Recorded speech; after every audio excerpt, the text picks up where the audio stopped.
하나님 말씀 누가복음 12장입니다. 오늘은 누가복음 12장 4절로 5절에 있는 말씀 제가 봉독하겠습니다. 내가 내 친구 너희에게 말하노니 몸을 죽이고 그 후에는 능히 더 못하는 자들을 두려워하지 말라. 마땅히 두려워할 자를 내가 너희에게 보이리니 곧 죽인 후에 또한 지옥에 던져 넣는 권세 있는 그를 두려워하라. 내가 참으로 너희에게 이르노니 그를 두려워하라. 아멘. 본문 말씀을 가지고 바리새인과 그리스도 중에서 누굴 선택할 것인가 라는 제목으로 네 번째 시간 하나님 말씀을 증거하겠습니다. 바리새인들의 신학은 장로의 유전이었고 그들의 신앙생활도 감성주의였기 때문에 그들은 항상 예수님으로부터 질타를 받을 수밖에 없었어요. 특히 예수님은 그 바리새인들의 치장성 경건, 이중적 삶에 대하여 분노를 표출하셨단 말이에요. 그들을 향해서 말씀하셨습니다. 너희들은 회칠한 무덤이다. 너희들은 평토장 무덤이다. 이런 평가가 나오면 이미 복구 불가 수준이 된 거예요. 여러분, 믿음 생활하면서 자기의 믿음이 상승곡선을 그리고 있는지 하향곡선을 그리고 있는지를 파악해야 돼요. 바리새인들은 하향곡선을 그리고 있었는데 어느 정도 그 정도값을 넘어가니까 복구 불가 수준이 돼버렸다는 거예요. 그러면 예수님의 제자들은 어땠을까요? 누가복음 11장까지의 예수님의 제자들은 역시 바리새인들처럼 책망을 받았어요.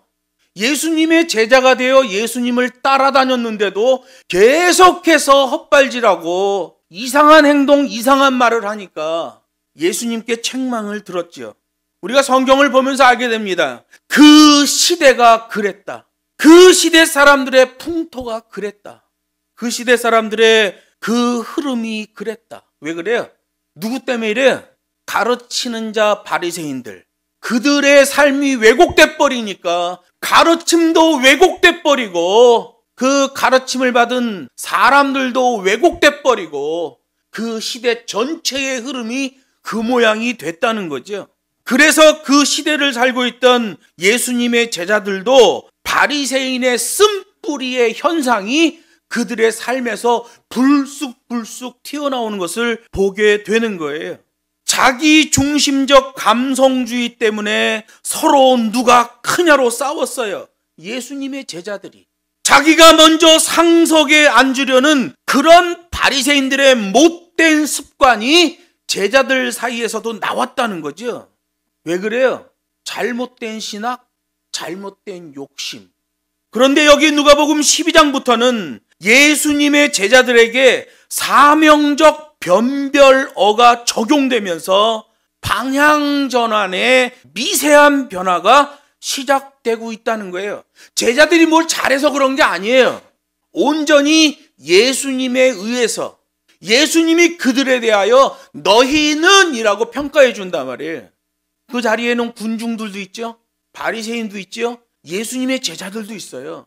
전부 다 너희는에 들어갑니다. 그런데 바리새인은 11장에서 욕먹고 12장에서도 계속 욕먹는 흐름이에요. 군중들은 좌우 분간을 못해 무슨 소리인지 알아듣지를 못해요. 그래서 예수님을 환영하고 예수님에게 더 가까이 가려고 열정을 보이지만 조금 지나면 십자가에 못 박으라고 외치는 자가 되는 거예요. 중구난방의 신앙이죠. 너희는에 포함되는 예수님의 제자들 보세요. 미세한 변화가 일어나면서 방향이 전환돼 버리는 거예요. 그래서 12장부터는 아직도 부족하기 이를 데 없지만 이제 상승곡선으로 변하는 예수님의 제자들을 보게 되는 거예요. 제자들이 뭘 잘해서 그런 게 아니라 예수님이 그들을 그렇게 삼아주시는 거죠. 누가복음 12장 2절은 말합니다. 불의함의 죄악은 하나님 앞에서 반드시 심판을 받게 된다는 거예요. 악한 세력들이 자신의 죄를 감추려고 고의적으로 은폐하고 거짓과 조작질을 할지라도 결국은 다 드러난다는 거예요. 12장 3절에서 또 말합니다. 골방에서 말했을지라도 반드시 하나님의 심판을 받게 될 것이다. 여기 4절 보면 더 구체화되는 사명적 변별어가 나옵니다. 내가 내 친구 너희에게 말하노니. 예수님의 제자들에게는 특별한 변별어가 하나 더 나가지요. 내 친구라는 말씀을 하셔요. 예수님께서 자신의 제자들에게 내 친구라고 언급하신 것은 성경 전체에서 여기가 딱 유일합니다. 그래서 여러분 이게 변별어인 거예요. 전환 포인트이기 때문에 그래요. 예수님의 제자들이 여기서 딱 전환이 일어나면서 그 다음엔 쫙 가는 거예요. 물론 부족하지요. 십자가 밑에선 다 도망가 버리잖아요. 물론 부족합니다. 그런데 전환점이 여기에요. 유일하게 여기서만 너희가 내 친구다라고 말씀하셔요. 요한복음 15장 14절에 보면 거기도 예수님이 나의 친구라는 말을 쓰시기는 해요. 그런데 거기는 불특정 다수에게 하신 말씀이에요. 이렇게 돼 있죠. 나의 명하는 대로 행하면 곧 나의 친구라. 이 불특정 다수예요. 특정된 사람, 제자들에게 하신 말씀은 여기 누가복음 12장 4절이 유일합니다. 내 친구. 감성주의 신학에서는 예수님을 따르는 자들에 대한 예수님의 친밀성을 드러냈다 이렇게 표현합니다. 여기 주석할 때. 전부 감성주의 신학이에요. 그거는 잘못된 주석이죠. 예수님에게 친밀한 사람들을 표현하는 표현이 아니에요. 여기서의 내 친구는 반환점, 전환점. 이제 예수님의 제자들이 바닥을 치고 상승하는 그 포인트를 말하는 거예요. 본문에서는 절대적 방향 전환 포인트로 언급하고 있는 거예요. 그래서 원문을 보면 이렇게 해석돼요. 나를 사랑하고 나를 돕기 때문에 나의 친구인 너희다 이렇게 돼 있어요. 그냥 우리 성경에서는 그냥 나의 친구 너희는 그러니까 나는 이제 예수님의 친구가 됐나 보다. 예수는 내 친구 막 이런 찬양이 있잖아요. 그건 신적인 위치에서 우리에게 주는 말이지 죄인된 우리가 하나님 앞에서 뱉을 수 있는 말이 아니란 말이에요. 그거는 위에서 밑으로 해주는 말이에요. 밑에서 위로 하는 말은 아니야 그게. 이 감성주의 신학이 되면 특히 미국에서 나오는 프래그머티즘 신학이 되면 땅에서 출발하긴 하는데 위에 닿질 않습니다. 사람이 하나님을 향하여 하나님은 내 친구 그러면 그게 닿겠어요? 이 배은 망덕한 놈 이렇게 되죠. 하나님이 우리를 향하여 너는 내 친구다. 너희는 이렇게 기도하라. 이렇게 하실 수 있는 거예요. 만약에 이게 친밀성의 표현이면 예수님이 자주 언급하셨겠지요.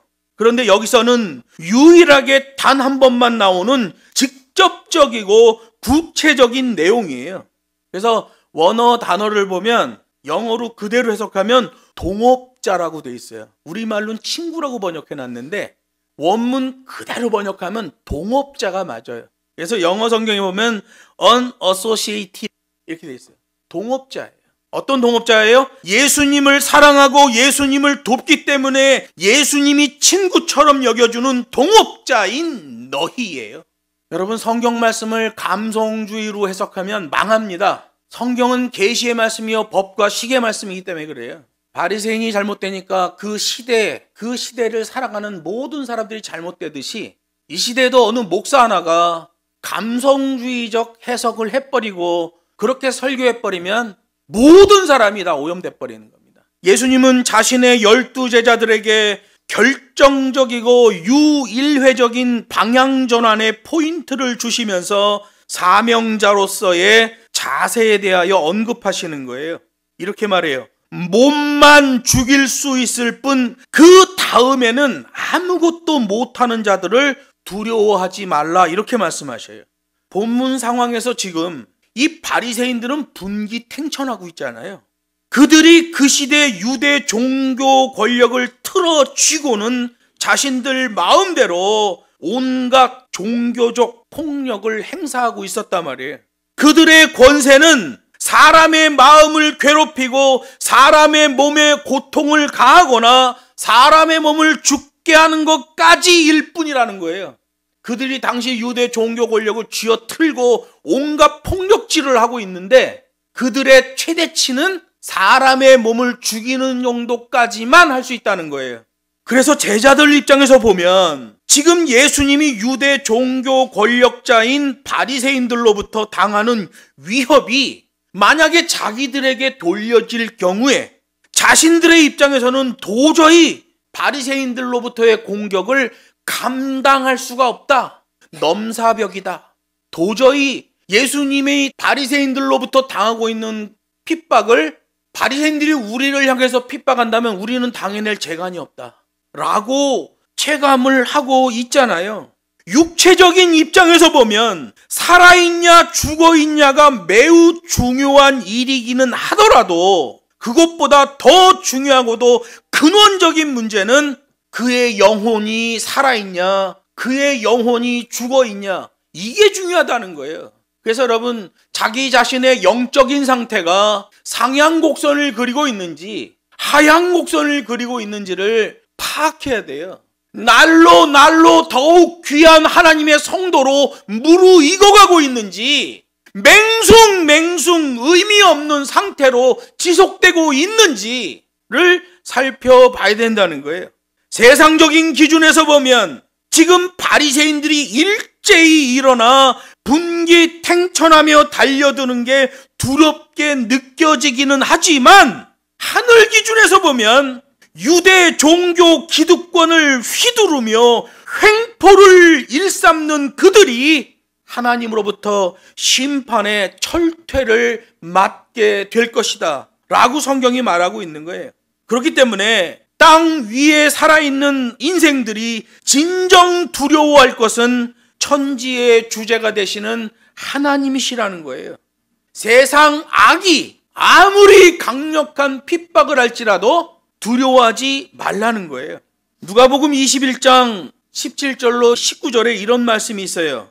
또 너희가 내 이름을 인하여 모든 사람에게 미움을 받을 것이나 너희 머리털 하나도 상치 아니하리라. 너희의 인내로 너희 영혼을 얻으리라. 이렇게 말씀하셔요. 예수님의 이름을 증거할 때 100% 핍박이 온다는 거예요. 요즘 세속주의에 빠진 교회들은 세상하고 결탁하고 있습니다. 그러나 진정한 예수의 복음을 전하면 공격을 당합니다. 그리고 누가복음 21장 19절에서 말하는 거예요. 너희의 인내로, 원문을 보면 너희의 인고의 자세로 어떤 핍박이 와도 하나님의 말씀을 붙들고 인고해내는 자세로 너희 영혼을 보전하리라. 이렇게 말씀하셔요. 이게 굉장히 중요한 말이죠. 예수 믿으면 한 번 구원, 영원한 구원. 이건 다 세속주의 목사들의 속임수예요. 예수 이름으로 핍박을 받을 때에 인고의 자세로 버티고 있으면 그것으로 인하여 너희의 영혼이 온전히 보존되리라. 이렇게 말씀하고 있단 말이에요. 그래서 여러분, 믿음으로 구원, 행위로 심판입니다. 이걸 같이 얘기해야 돼요. 믿음으로 구원만 얘기하면 하향 곡선을 그린 믿음인데도 나는 구원받았다고 착각하는 거예요. 로마 교회가 그래서 타락한 거 아니에요. 유럽 교회, 미국 교회가 그래서 타락하고 이 시대 한국 교회가 그것 때문에 타락한 거 아니에요. 믿음으로 구원 맞습니다. 그러나 거기까지 얘기하면 이단이에요. 행위로 심판을 같이 얘기해야 돼요. 성경도 말하잖아요. 폐악질하던 바리새인들도 백성들에게 그렇게 말했어요. 잘못은 자기네가 다 저질러 놓고 오 여호와께서 세상의 모든 일을 주관하신다. 그럼 자기네 폐악질이 정당화되는 거예요? 아니죠. 심판당하는 거예요. 믿음으로 구원, 행위로 심판이란 말이에요. 바리새인들은 엉뚱한 못된 짓 폐악질을 해놓고 오 세상의 모든 일은 하나님이 주관하신다. 이렇게 얘기했죠. 그들은 자신들의 욕심을 따라 행하고는 하나님이 그 모든 것의 주관자라고 말하며 자신의 행위에 대한 책임을 회피하고 있는 거예요. 우리는 하나님이 모든 것의 주관자시며 감찰자이시며 심판자라는 사실을 믿고 있어요. 하나님은 그 행위의 악을 심판하시고 그 악한 행위자를 밟아버리시는 거예요. 본문에 나오는 바리새인들이 얼마나 악합니까? 자기네가 못된 짓은 다 다 저질러 놓고 백성들에겐 얘기하는 거예요. 이 모든 게 하나님의 주권에 있으니 책임 회피 수단이죠. 그래서 악한 거예요. 자기가 한 짓은 자기가 심판받는 거예요. 하나님의 절대성을 아무 데에나 가져다 붙이면 인간은 동작 그만이 되고 마는 거예요. 성경이 말해요. 너의 인내의 자세로서 너희의 영혼에 보전함을 입을 것이다. 이렇게 말하고 있단 말이에요. 책임과 의무, 그것에 대한 말씀이죠. 우리 하나님은 인간의 행위를 판단하고 심판하신다고 말씀하셔요. 이러한 심판자이신 하나님을 염두하고 살아가려면 하나님의 법과식의 말씀을 알아야 된단 말이에요. 아는 것뿐만 아니라 실천하는 수준으로까지 나아가줘야 돼요. 그러한 법과식의 계명을 알고 실천하면서 살아가고 있는 그리스도인은 겉으로도 금방 알려질 수밖에 없는 거예요. 세상과 결탁하고 못된 짓을 하면서 한 번 구원 영원한 구원, 자기가 예수 믿는다고 하는 것, 그거 잘못된 거예요.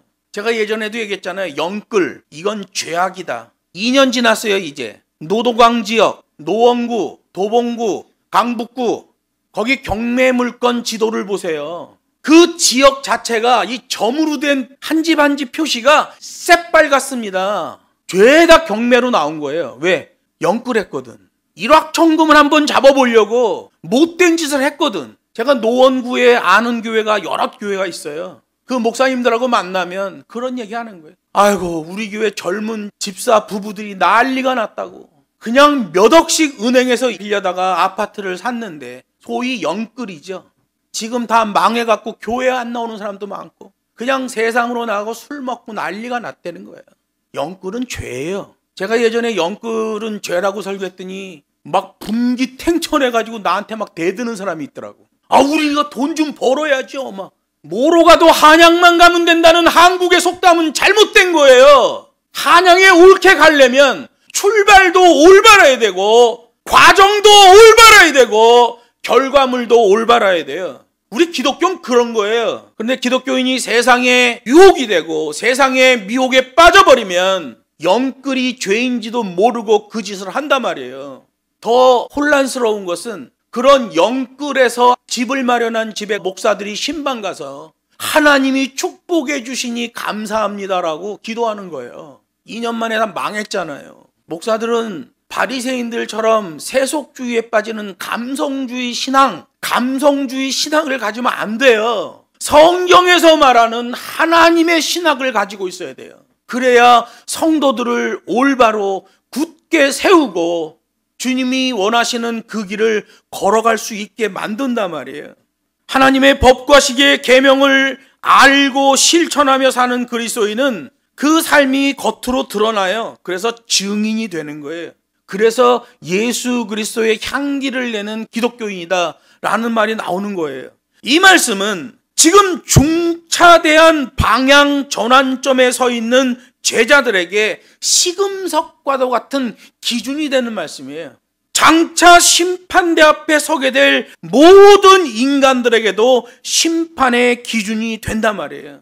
빨리 자세 잡아야 돼요. 인내의 자세로서 너의 영혼을 보존하리라. 주의 진리의 말씀 복음 안에 들어왔으면 알고 실천하는 믿음으로 흐름을 타고 체질화가 일어나야 돼요. 그렇지 않으면 전부 가짜입니다. 저는 미국에 가서 미국 교회를 하는 목사들을 만나면 막 가슴이 답답해요. 이건 성경하고 관련이 없어. 미국에서도 큰 교회 하는 목사들 보면 교회가 아니라 제일 적절한 단어를 표현하자면 하나님 주식회사 같은 거예요. 교회를 기업처럼 운영해요. 기업처럼 운영하면 뭐가 중심이 될까요? 기업의 특징이 뭐예요? 사나운 짐승이죠. 자기 이익을 위한 사나운 짐승. 이게 기업입니다. 기업하는 사람들 보세요. 이익이 안 남으면 바로 쳐버립니다. 이익이 남으면 가로채죠. 교회가 그렇게 됐어요. 오늘 아침에 어떤 목사님이 저한테 메시지를 보냈어요. 큰일 났다고. 이 시대 교회 10%가 진짜고 90%는 가짜 같다고. 그래서 제가 답신을 쓸려다 말았어요. 10%나 되는 줄 아세요? 그냥 복음을 알고 있는 것보다 복음의 매뉴얼을 아는 게 더 중요합니다. 그냥 이론적으로 복음을 아는 것, 자기 감성적으로 복음을 아는 것, 그건 아무 힘이 없어요. 복음은 매뉴얼로 되어 있어야 돼요. 매뉴얼을 적용하면 결과값이 나오기 때문에 그렇습니다. 여기 12장 5절 말씀 보면 사명자는 죽음 이후에까지도 영향을 미치는 권세를 알고 순종하고 충성해야 된다고 말씀하고 있어요. 왜 이런 말씀하셔요? 제자들의 반전 포인트의 말씀이기 때문에 그렇습니다. 여기 누가복음 12장 5절에서는 지옥이라는 단어가 나와요. 지옥. 곧 죽인 후에 또한 지옥에 던져 넣는 권세에 있는 그를 두려워하라. 하나님이 사람을 죽여서 지옥에다 던지는 권세를 가지고 있다는 거예요. 이건 누구도 가질 수 없는 권세입니다. 누구도 못 갖는 거예요.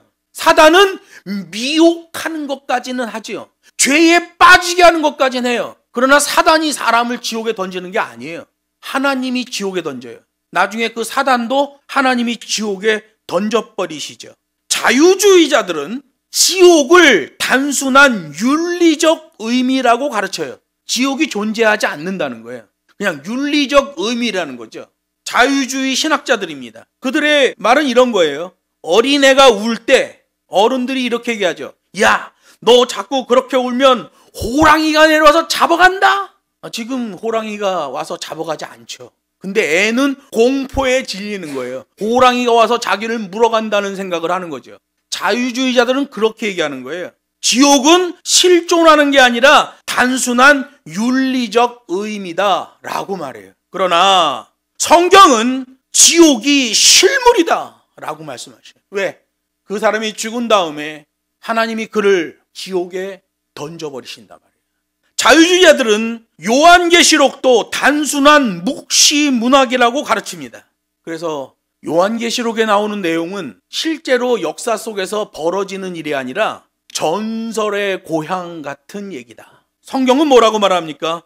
요한계시록도 반드시 이루어질 역사적인 일이다 라고 말하고 있는 거예요. 그래서 여러분 21세기인 지금도 바리새인을 선택할 것인가 그리스도를 선택할 것인가의 문제가 우리 앞에 끊임없이 나오고 있고 우리도 그 분기점에 있는 거예요. 바리새인을 선택하는 자는 그 신앙이 하향 곡선으로 갈 수밖에 없고 그리스도를 선택하는 자는 고난의 신학, 고난의 복음을 따라 상승 곡선을 그릴 수밖에 없는 거예요. 여기 지옥이라는 단어를 보면 게엔나라고 되어 있어요. 헬라어로. 이 게엔나라는 말은 원래 헬라어에 없는 말이에요. 단어가 없습니다. 그게. 히브리어 게헨놈이라는 말을 헬라어식 발음으로 음가로 표현한 거지요. 히브리어로 게헨놈이라는 말은 흰놈 골짜기라는 뜻이에요. 예루살렘 서남쪽에 있는 골짜기예요. 근데 이 골짜기에 얽힌 어두운 역사가 있어요. 남유다 제12대 왕이었던 아하스 왕이 지나간 다음에 이스라엘 백성들이 몰록 우상신을 섬기기 시작합니다. 여기 한번 보여주겠어요? 몰록 우상신에 대한 구전의 얘기로 형상화한 거예요. 몰록신이 황소신인데 어린아이를 안고 있습니다. 어린아이를 황소신에다 드리는데 저 밑에 있는 구멍이 화로예요. 거기다 불을 피우고 어린 핏덩이를 거기다 집어 던져서 태워버리는 거예요. 근데 그때 사람들은 그렇게 하면 자기 애가 이 세상에서 어려움 당하지 않고 즉시 몰록신에게 저렇게 보호함을 받는다.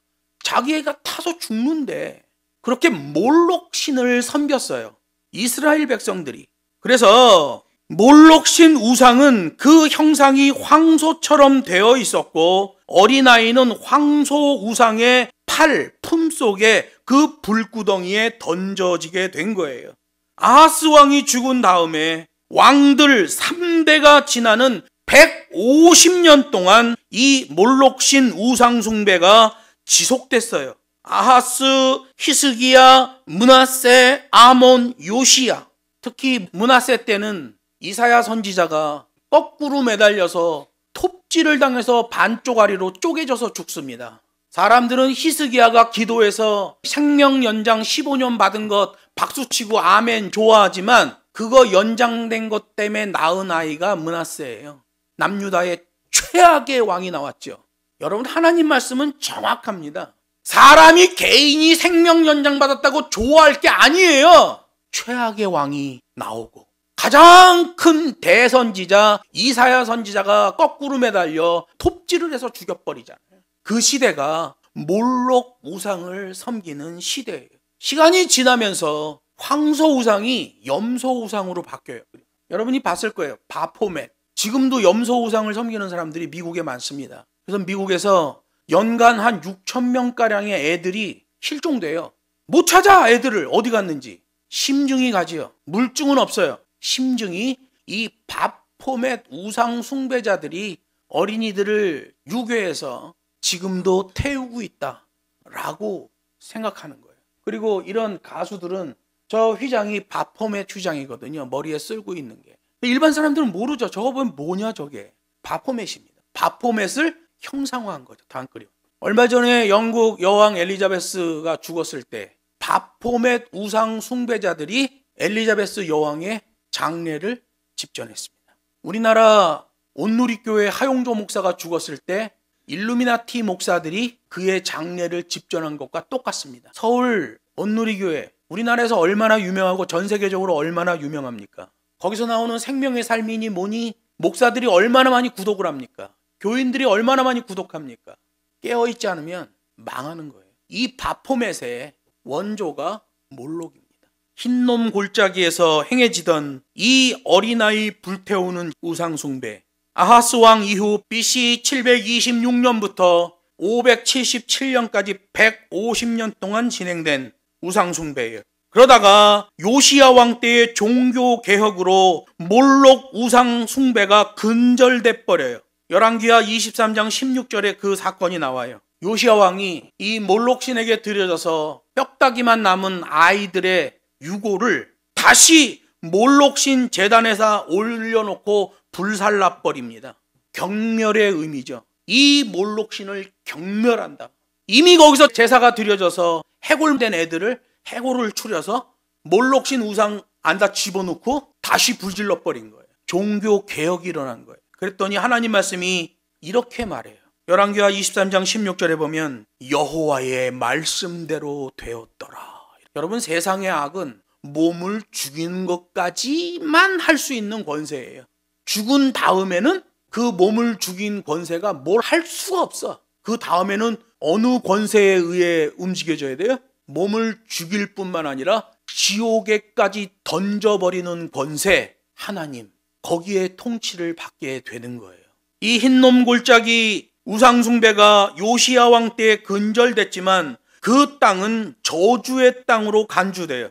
예레미야 7장에 보면 이 흰놈 골짜기에 대한 저주가 나와요. 이미 끝났는데도 그 골짜기는 계속 저주의 골짜기가 되는 거예요. 흐름 때문에 그래요. 그래서 여러분 자신의 신앙을 잘 점검해야 돼요. 나는 지금 상승 곡선인가 하향 곡선인가. 신약시대 때는 이 흰놈 골짜기에다가 쓰레기를 태웠어요. 항상 불과 연기가 피어오르는 골짜기가 됐죠. 그래서 흰놈 골짜기 가까이 가면 막 눈이 따갑고 아프고 눈물이 나고 그랬어요. 그래서 영원한 지옥불과도 같은 흰놈 골짜기 쓰레기 소각장, 영원히 눈물 나고 고통의 흰놈 골짜기 쓰레기 소각장. 그래서 이 흰놈 골짜기를 지옥으로 사람들이 묘사를 한 거예요. 본문에서는 유대 나라의 어두운 역사적 배경에 의해서 지옥이 게헨나라는 흰놈 골짜기의 헬라어 발음을 지옥으로 표현했지만 행위 심판을 당한 죽은 영혼이 가게 될 실제적 지옥은 하데스라고 돼 있어요. 지옥에 던져 넣는 권세는 오직 하나님에게만 있다. 그래서 마가복음 9장에 보면 너의 발이 범죄하면 잘라버리라. 범죄한 두 다리 때문에 온몸이 지옥에 들어가는 것보다 나으리라. 이렇게 말해요. 너의 눈이 범죄하면 눈을 빼어버리라. 범죄한 눈 때문에 온몸이 지옥에 던져지는 것보다 나으리라. 이렇게 말해요. 야고보서 4장에서는 말합니다. 입법자도 하나님이시요 재판자도 하나님이시다. 이게 무슨 말이에요? 하나님은 구원하시기도 하시지만 멸하기도 하신다. 믿음으로 구원, 행위로 심판. 너의 인내의 자세로 너의 영혼을 보존하리라. 그 사명자에게 주시는 메시지입니다. 반쪽짜리 신앙으로는 온전한 구원이 일어날 수가 없어요. 하나님의 말씀이 그렇게 예언해 놨단 말이에요. 이게 매뉴얼이에요. 복음만 아는 것과 복음 매뉴얼을 아는 것은 다른 거예요. 복음 매뉴얼을 알아야 적용 단계까지 가기 때문에 그랬습니다. 오늘 본문에서는 매우 중요한 분기점, 방향 전환점에 서 있는 제자들에게 영적 변별어, 사명적 변별어를 말씀하고 있어요. 진정으로 두려워해야 하는 권세가 바로 하나님의 권세이며 바로 그 하나님의 권세로 예수님이 일하고 계시다라는 것을 제자들에게 주지시켜 주는 거예요. 그렇기 때문에 인간이 스스로 자기 열심으로 하는 자가 발전의 사역은 아무 의미가 없어요. 이 시대 대부분의 목사들은 자가 발전입니다. 자기 스스로 자기 열심으로 하는 일이지요. 복음 매뉴얼을 알면 하늘로부터의 권세, 하나님이 힘주시고 하나님이 능 주시는 사역으로 현장에서 움직이게 돼요. 현저한 차이를 드러내죠. 결과값이 달라요. 그래서 지금도 바리새인을 선택할 것인가 그리스도를 선택할 것인가의 분기점이 계속 나와지고 있는 거예요. 흐름과 체질화로만 그것이 돌파되는 거예요. 누가복음 21장 19절 말씀처럼 인내의 자세에 의해 너의 영혼을 보전하리라. 믿음으로 구원, 행위로 심판. 같이 얘기해야 됩니다. 그래야 매뉴얼이 돼요. 말씀을 맺습니다. 오늘 본문엔 더 구체화된 사명적 변별어 너희는 나의 친구라는 말이 나와요. 나를 사랑하고 나를 돕기 때문에 나의 동업자가 된 친구 너희. 예수님은 바리새인들의 거짓과 조작질을 위험한 누룩이라고 말씀하셨어요. 화 있을진저죠. 이 시대에도 감성주의 신학, 감성주의 교회는 다 화 있을진저입니다. 공의의 하나님을 망각하면 자기 생각, 자기 기준, 자기 경험에 빠져서 자꾸만 죄를 반복하고 선택에서의 오류가 나올 수밖에 없어요. 이 시대에도 심각한 거짓과 조작질이 판을 치고 있기 때문에 우리 그리스도인들은 하나님께 구해야 돼요. 악을 멀리하는 변별력, 영적인 분별력을 달라고 하나님께 구해야 돼요. 그런데 사단이 그걸 방해합니다. 헷갈리게 해요. 우울하게 만들어요. 힘 빠지게 만들어요. 왜 그래요? 매뉴얼 복음을 순식간에 상실하면 우울해지고 힘 빠지고 헷갈리게 되는 거예요. 그 일을 그렇게 만드는 것은 사단이에요. 우리 모두가 자신의 삶 속에서 믿음의 자세로서 하나님의 계명의 법과 식의 명령을 담아내고 순종하고 충성해야 돼요. 그런 굳건한 믿음의 권속들이 다 되시기를 주 예수의 이름으로 축원합니다.